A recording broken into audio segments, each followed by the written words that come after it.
Welcome to closed letter analysis.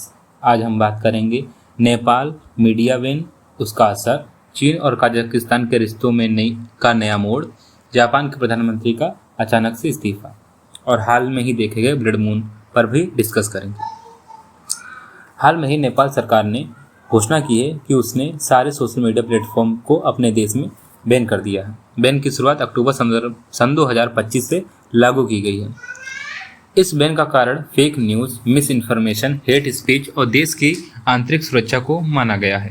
Nepal में Facebook, TikTok और कुछ अन्य ऐप्स पर निगरानी बढ़ा दी गई है। सरकार के आंकड़ों के अनुसार सन 2024 में नेपाल में साइबर क्राइम की दर 30% बढ़ी है। नेपाल टेलीकॉम अथॉरिटी के अनुसार देश में अभी लगभग 1.6 करोड़ इंटरनेट यूज़र हैं और उनमें से 1.2 crore active social media users हैं। सरकार का कहना है कि युवा वर्ग पर इसका नकारात्मक प्रभाव पड़ सकता है, लेकिन विपक्ष और ह्यूमन राइट्स ग्रुप कह रहे हैं कि यह फ्रीडम को एक्सप्रेस करने पर एक हमला है। नेपाल पहले भी कई बार आंतरिक अशांति के कारण इंटरनेट शटडाउन कर चुका है। इसका खास में ही उदाहरण है सन 2020 में बॉर्डर प्रोटेस्ट के समय नेपाल ने अपने यहाँ इंटरनेट पर बैन लगा दिया था। एक्सपर्ट का मानना है कि यह कदम नेपाल को चाइना जैसे मॉडल की तरफ ले जा रहा है, जहां डिजिटल अथॉरिटीज देखा जा सकता है। अगर बैन लंबे समय तक चलता है तो इसका असर tourism, e commerce, digital economy पर पड़ेगा। अब बात करते हैं चाइना कजाकिस्तान रिलेशनशिप पर।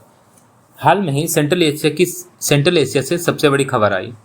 चाइना और कजाकिस्तान के बीच कई महत्वपूर्ण एग्रीमेंट किए गए। सन 2025 में दोनों देशों के बीच $25 बिलियन का ट्रेड डील साइन हुआ है। कजाकिस्तान चीन के belt and road initiative BRI का एक महत्वपूर्ण साझेदार है।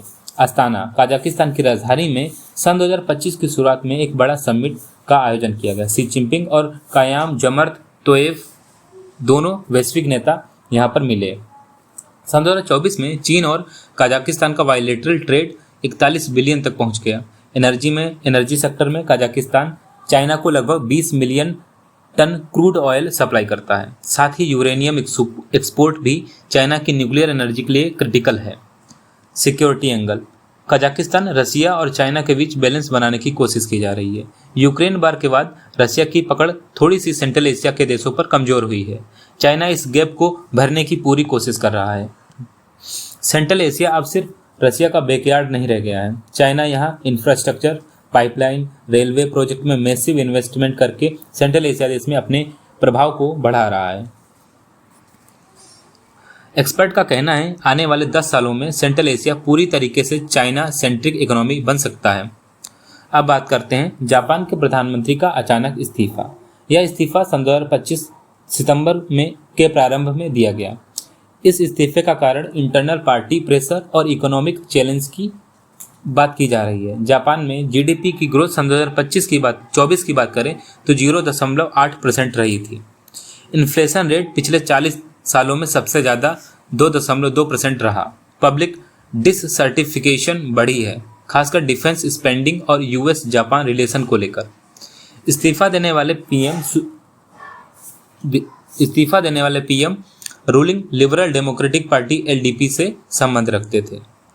1947 के बाद से जापान में 100 से ज़्यादा बार PM बदले जा चुके हैं, यानी एवरेज टेन्योर बहुत छोटा रहा है। जापान की फॉरेन पॉलिसी में भी अब बड़ा चैलेंज देखा जाएगा। चाइना की अग्रेसिव नेवल पॉलिसी पहले ही दक्षिणी चीन सागर में अपना प्रभाव दिखा रही है। नॉर्थ कोरिया के मिसाइल टेस्ट और ताइवान स्ट्रेट क्राइसिस, इन सभी को मिला लें तो इस प्रायद्वीप देश के लिए अब चुनौतियां बढ़ने वाली हैं। ब्लड मून की घटना, हाल में ही 7 सितंबर सन 2025 को ब्लड मून की घटना घटी। यह एक खगोलीय घटना है जिसमें पूर्ण चंद्रग्रहण होता है। इसे कई बार लूनर इलिप्स भी कहा जाता है। नासा के डाटा के अनुसार 21वीं सदी का यह 23वां ब्लड मून था। भारत, नेपाल, बांग्लादेश, साउथ एशिया आदि देशों में यह कई घंटों तक दिखाई दिया। ब्लड मून को लेकर भारत में इसकी कई मान्यताएं हैं। इस पर अर्थ की शैडो चांद पर पड़ती है तो डायरेक्ट सनलाइट ब्लॉक हो जाती है। इन सभी डिस्कशन पर आपका क्या विचार है, कमेंट बॉक्स में ज़रूर बताएं। धन्यवाद।